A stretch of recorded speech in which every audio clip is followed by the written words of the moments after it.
Le quartier noir de la ville de Rochester, comme beaucoup d'autres ghettos urbains, souffrait de chômage élevé, de pauvreté, de logements insalubres et de services publics insuffisants. La ville reste divisée sur les questions raciales et économiques, et les émeutes de 1964 seront le déclencheur de cette belle histoire. Vous connaissez Kodak, la multinationale connue pour la photographie.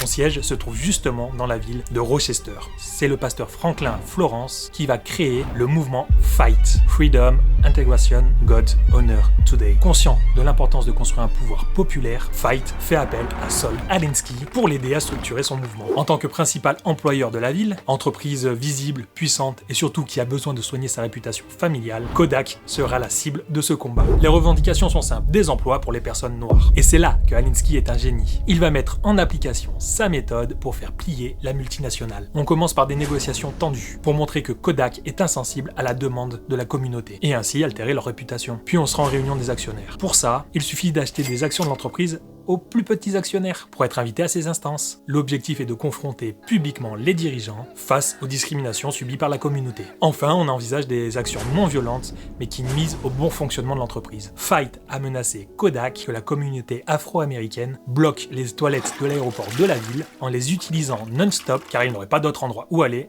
puisqu'ils n'ont pas de travail. Ils ont aussi pensé acheter un maximum de places du Philharmonique de Rochester, mais en s'obligeant à manger une bien trop grosse quantité d'haricots avant la représentation, pour proposer au public un concert d'un autre genre. C'est ce qu'on appelle un fart-in. Ajoutez à cela quelques idées pour perturber la sortie de nouveaux produits et vous mettez une entreprise dans l'embarras. À côté de tout ça, ils ont maintenu une forte pression médiatique pour obliger Kodak à se justifier publiquement sur tout. Et chez Kodak, on tient à sa réputation. C'est elle qui peut faire que tout s'écroule du jour au lendemain. Alors en 1967, l'entreprise signe un accord avec FIGHT, s'engageant à recruter et à former un nombre significatif de personnes noires issues des quartiers défavorisés de Rochester. C'est une victoire majeure pour FIGHT et pour les droits civiques des Afro-Américains en général. Et voilà, vous connaissez désormais la méthode de Saul Alinsky pour redonner du pouvoir au peuple.